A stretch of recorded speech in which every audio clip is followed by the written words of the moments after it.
When Kevin found his wife's wedding ring abandoned in her car after 20 years of marriage, his world shattered. A locksmith who unlocked secrets for a living, he uncovered a betrayal that changed everything. With cold precision, he planned his exit, leaving only an envelope, a photo, and his ring. This is the story of a man who turned heartbreak into a fresh start, proving some locks are better left broken. Kevin Delgado had built a life on trust. At 45, he ran Delgado Security Solutions, a locksmith business that was the go-to in Miami for anyone locked out of their car at dawn or needing a deadbolt replaced before dusk. His reputation was ironclad, dependable, sharp, the guy who'd show up at 3 a.m. to pop a car door in a rainstorm. From a beat-up van in his 20s to a fleet of 3 trucks, Kevin had turned his knack for solving problems into a thriving operation across Dade County. People didn't just call him to open locks. They called because he made them feel secure. His home life seemed just as solid. Married to Anna, a 41-year-old dental hygienist, for 2 decades, they had a rhythm that worked. Their son, Lucas, 21, was carving his own path in Tampa, coding for a tech startup. Kevin and Anna had met at a neighborhood barbecue in 2003, bonding over burnt burgers and warm beer. Her laugh could cut through the noise of a crowded room, and she jumped in to help stack chairs at the end of the night. That was Anna, practical, warm, the kind of person who made you believe in forever. Or so Kevin thought. It was a Tuesday in late September when the first crack appeared. Kevin was in the garage, sorting tools for a packed day, 2 house calls, and an emergency job at a downtown strip mall. His phone buzzed with the client's address as he grabbed his keys from the hook by the door. That's when he noticed Anna's silver Honda still parked in the driveway. Odd. She'd left for work an hour ago, her usual routine of a quick kiss and a coffee mug left in the sink. Her purse was gone, her goodbye as routine as ever, yet there sat her car, unmoved. Curiosity tugged at him. Kevin walked over and tested the driver's door. Unlocked. That was stranger still. Anna was obsessive about locking her car ever since a co-worker's SUV got rifled through at a mall. He leaned inside, scanning for anything out of place. Maybe she'd forgotten her badge or phone. Instead, his eyes landed on something that hit like a punch. Her wedding ring, sitting in the center console's cup holder. Not tucked away, not slipped off by accident on the dash. It was placed there, deliberate, like a discarded receipt. Kevin picked it up, the gold band cool against his palm. He turned it over, the inscription catching the morning light. Forever yours, K&A, 2003. He'd saved for months to buy that ring, a symbol of their vows. Anna never took it off, not for dishes, not for workouts, not even in the shower. She'd once said it felt like part of her. Now, it lay abandoned in her car, and Kevin's chest tightened with a cold, creeping dread. Something was wrong, the kind of wrong that shifts the ground under your feet. He slipped the ring into his pocket and headed back inside. The emergency call could wait a few minutes. This was bigger. Kevin sat at the kitchen table, staring at the spot where Anna's mug sat that morning, replaying her goodbye. Had her kiss lingered a second less? Was her smile a shade too quick? He was a man who made a living noticing details, misaligned tumblers, worn key grooves, signs of forced entry. Now, those instincts screamed that his marriage had a hidden fault line. When Anna walked through the door that evening at 6 p.m., she was all routine. Her scrubs were crisp from a day at the dental office, her dark hair pulled back in a neat bun. She dropped her purse by the door and headed for the fridge, chatting about a patient with a chipped molar. "How was your day?" she asked, pulling out ingredients for tacos. Her voice was light, practiced, but Kevin's eyes locked on her left hand. "Bare. No ring." "Good," he said, keeping his tone even. "Had a lockout at the strip mall. Then Mrs. Lopez needed her back door rekeyed." He paused, watching her chop cilantro. "Oh, and I moved your car this morning. Found something weird in the cup holder." Anna froze, just for a split second, before turning with a bright smile. "Oh yeah? What did you find?" Her voice was too casual, like someone stepping carefully around broken glass. Kevin pulled the ring from his pocket and set it on the counter, the soft clink louder than it should have been. "Care to explain why this was in your car?" Her face went blank, then she laughed, a sharp, unnatural sound. "Oh my God, I'm such a scatterbrain," she said, reaching for the ring. "I took it off at the gym yesterday. You know how those soap dispensers leave gunk under it?" She slid it back on, her movements quick, like she was sealing a leak. "Must have forgotten to put it back on." "Which gym?" Kevin asked, leaning back in his chair. "I thought you were still at that women's place on Biscayne." "Yeah, no, I switched to one on Flagler," she said, turning back to the cutting board. "Better equipment, but their soap's brutal on my hands. Kevin nodded, but his mind was racing. Anna had been going to the same gym for years, always raving about its spin classes. Flagler Street. He drove through there weekly for jobs. No gym in sight. Her story was flimsy, like a key cut too thin to turn a lock. Glad you didn't lose it, he said, standing. Want a soda? Just water, thanks, she replied, her knife moving faster now. In the microwave door's reflection, Kevin caught her glancing at her hand, twisting the ring like she was making sure it fit. She didn't notice him watching. That night, Kevin lay awake beside her, the hum of the AC filling the silence. Anna's steady breathing felt like a lie. 20 years of marriage, and he'd never doubted her, not once. But now, every instinct honed from years of picking locks told him she was hiding something. The gym excuse didn't add up. The ring in the cup holder wasn't an accident. He wasn't angry yet, just certain, like when you hear a pin click into place.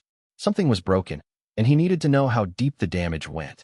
By morning, Kevin made a choice that went against every fiber of his trust in Anna. He called Marco Ruiz, a high school buddy turned private investigator. Marco's office was a no-frills setup in a Hialeah strip mall, wedged between a tax prep shop and a laundromat. Kev, what's up? Marco answered, his voice gravelly from too much coffee. You sound like you're in trouble. I need a favor, and it stays between us, Kevin said, cutting to the chase. If someone wanted to track their spouse's movements, hypothetically, what's the best way? A long pause. You okay, man? Marco asked, papers shuffling in the background. Just answer, Kevin said, his tone flat. Marco sighed.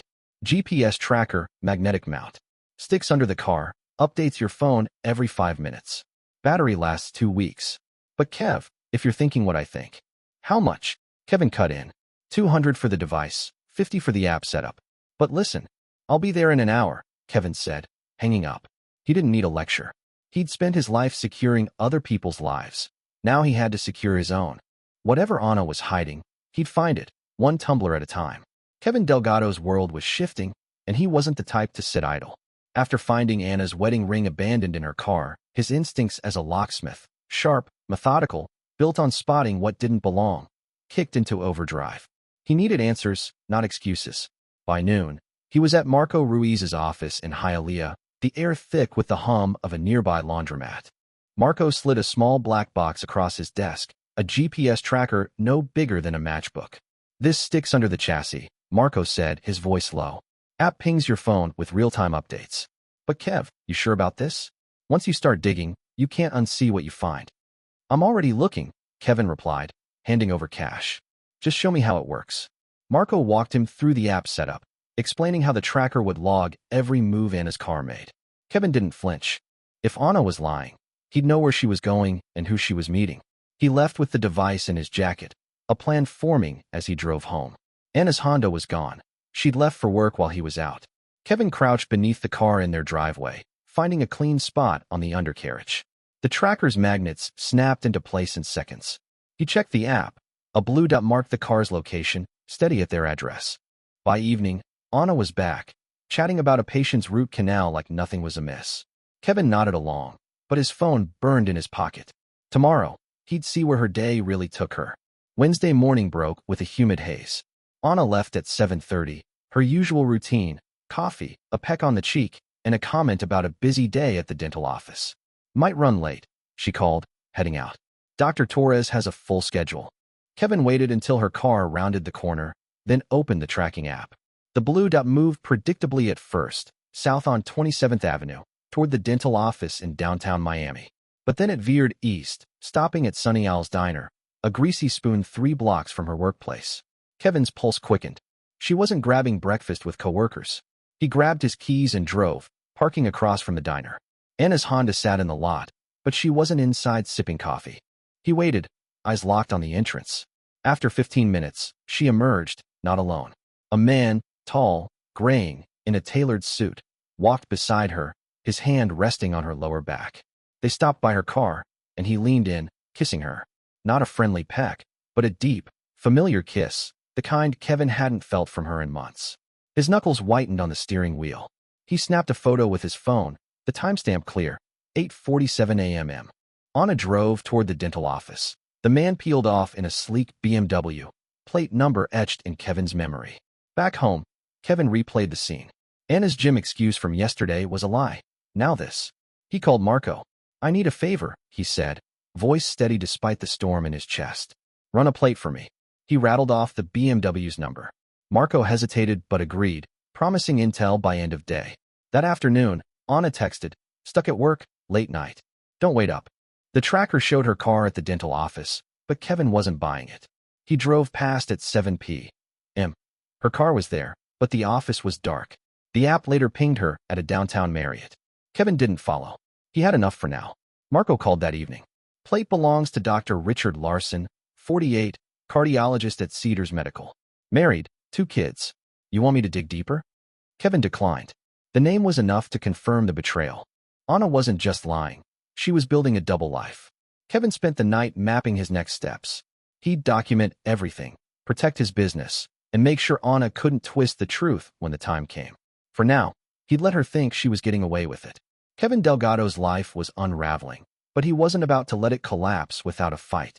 The GPS tracker on Anna's car had exposed her secret meetings with Dr. Richard Larson, a cardiologist with a wife and kids.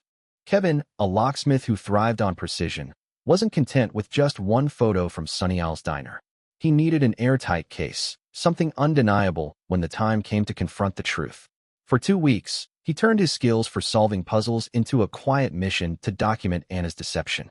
Each morning, Anna left for work with the same routine, a quick wave, a thermos of coffee, and a casual lie about her day. Kevin tracked her movements through the app, the blued weaving a story she never meant for him to read. Most days, she went to the dental office, but twice a week, the detoured to a cafe in Coconut Grove, a park near Key Biscayne, or the Marriott downtown.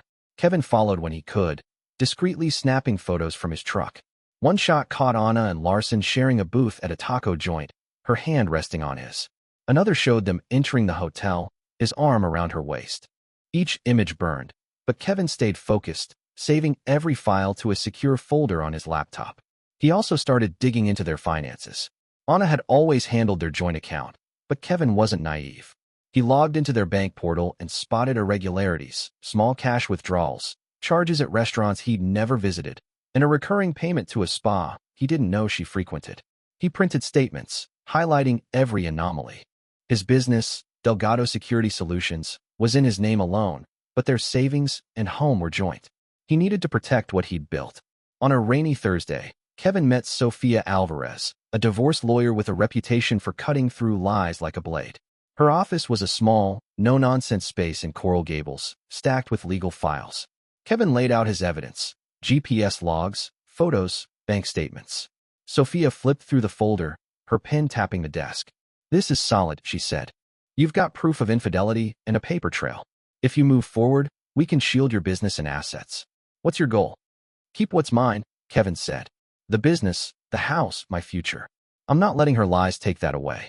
Sofia nodded, outlining steps to secure his finances legally. "Open a new account for your half of the savings," she advised. "Document every move. If she contests, this evidence will bury her case." Kevin left with a plan: transfer funds, secure his tools, and prepare for the endgame. That night, he opened an account at a credit union in Dade County, moving exactly half their savings. It was legal, clean, and left no room for Anna to claim he'd acted in bad faith. Anna's behavior grew bolder. She texted about late nights at the office, but the tracker placed her at Larson's condo in Brickell or back at the Marriott. Kevin didn't confront her. He wasn't ready. Instead, he started quietly packing away personal items.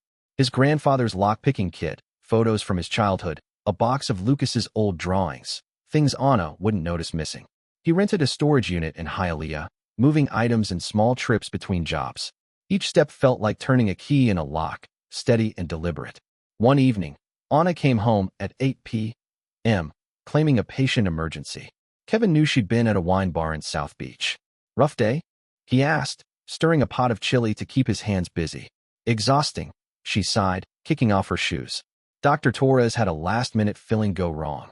Her lies were seamless now, delivered with a smile that used to make Kevin feel safe. He nodded, playing along, but his resolve hardened. The woman he'd loved for 20 years was a stranger, and he was done living in her shadow.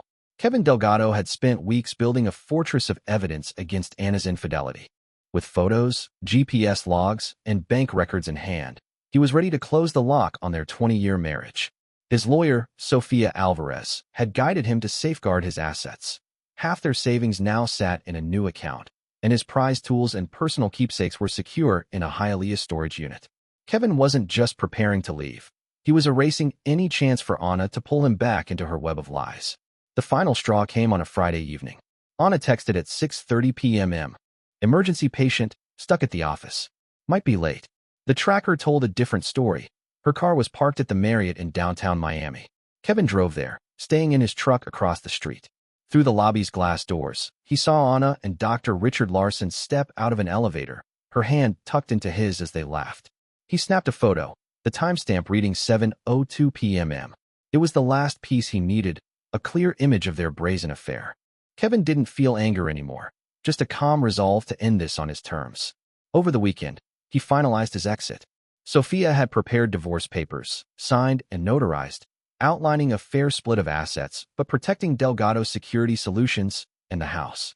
Kevin gathered his evidence into a manila envelope, the damning photo from the Marriott, a detailed timeline of Anna's movements, and copies of bank statements showing her unexplained expenses. On top, he placed his own wedding ring, its weight no longer a promise but a relic. He wrote a note on a scrap of hotel stationery from one of his stakeouts. When you came home, I was gone. Don't look for me. Monday morning dawned with a crisp edge, the kind of Miami day that usually felt like a fresh start. Anna left for work at her usual time, humming as she grabbed her coffee and tossed a casual "see you tonight" over her shoulder. Kevin waited 30 minutes after her car pulled away, then placed the envelope and ring on her pillow. He took one last walk through the house, not for sentiment, but to ensure he'd left nothing vital behind. The family photos on the shelf, the dishes they'd picked out together, those belonged to a life that no longer existed. He loaded the last of his tools into his truck and drove to a one-bedroom apartment in Coral Gables, leased under his business name. Before leaving, Kevin pulled the SIM card from his phone, snapped it in half, and tossed it into a dumpster behind a gas station. Anna would have no way to reach him, no calls, no texts, no chance to spin more lies. He'd already informed his office manager he was stepping away, leaving no forwarding address. By 10 a.m., he was settled in the apartment, a sparse space above a hardware store owned by a friend. It wasn't much, but it was his, free from the shadow of Anna's betrayal. That evening, Kevin pictured Anna walking into their bedroom, finding the envelope, and opening it to see her own face staring back from the Marriott photo. She'd read the divorce papers, see his ring, and realize he'd known everything. There'd be no confrontation, no tearful excuses, just the cold truth of her choices laid bare. He opened a beer and sat by the apartment's window, watching the city lights flicker. For the first time in months, he felt unburdened, like a lock finally sprung open.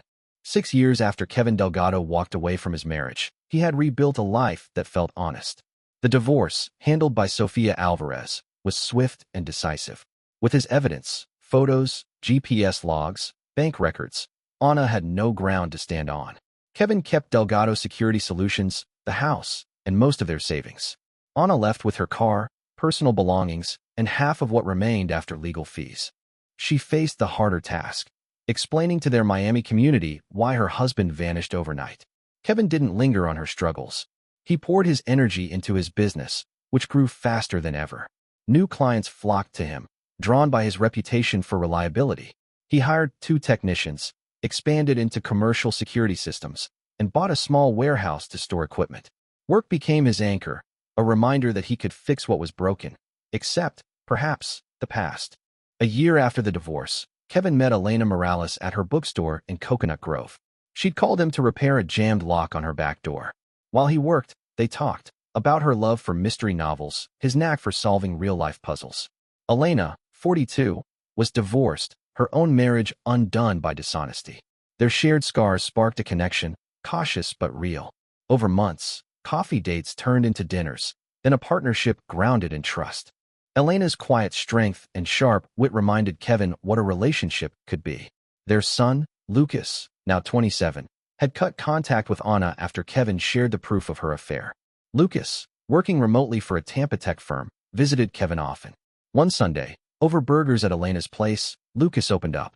"I can't forgive Mom for lying like that," he said, flipping a bottle cap between his fingers. "You taught me honesty matters." She threw that away. Kevin nodded. letting his son set the terms of his own relationships. He'd raised Lucas to think for himself, and he respected his choice. 5 years later, Lucas's wedding became a turning point. He and his fiancée, Sophia, planned a small ceremony at a Key Biscayne beach club. Kevin and Elena sat near the front, watching Lucas exchange vows with a woman who matched his integrity. Anna attended, seated rows back with a man Kevin didn't recognize. During the reception, Lucas pulled Kevin and Elena for a family photo, their smiles wide under the string lights. Anna watched from a distance, her presence a footnote in the day's joy. Kevin caught her eye once, a brief nod passing between them. Civil, but final. Word reached Kevin through Lucas that Anna had called after the wedding, shaken. Seeing Kevin with Elena, happy and at ease, had hit her hard. She'd hoped the event might bridge the gap with Lucas, maybe even Kevin. But the photo of them with Lucas told a different story, a family rebuilt without her. Anna had moved on with Dr. Larson, but his own divorce had cost him his home and strained his ties with his kids. Their affair, once a secret, was now a public stain in their small city. Kevin proposed to Elena a year later, in her bookstore, surrounded by shelves of stories with better endings than his first marriage. She said yes, and they married in a quiet ceremony at a local garden, Lucas as best man, Elena's daughter, Mia, as maid of honor. Their vows were simple, rooted in promises to show up and tell the truth. Kevin's new life with Elena was a contrast to the past. No second-guessing, no hidden agendas. They bought a fixer-upper in Palmetto, spending weekends sanding floors and installing locks Kevin designed himself. Delgado Security Solutions thrived, now a name trusted across South Florida. Kevin trained his team to handle jobs with the same care he'd always taken, passing on skills that had carried him through. Lucas moved back to Miami, taking a job at a startup and joining Kevin and Elena for weekly dinners. Anna faded from their conversations, her choices a distant echo. Kevin heard she'd moved again, chasing stability that never stuck. He felt no glee at her struggles, only relief that they no longer touched his life. Sitting on his porch one evening with Elena, Kevin reflected on the years since he'd left that envelope on Anna's pillow. He'd walked away not to punish her, but to save himself. Now, with a business he loved, a son he was proud of, and a partner who valued truth, he'd crafted a life that fit like a perfectly cut key. Anna's betrayal had broken one lock, but Kevin had built a stronger one in its place.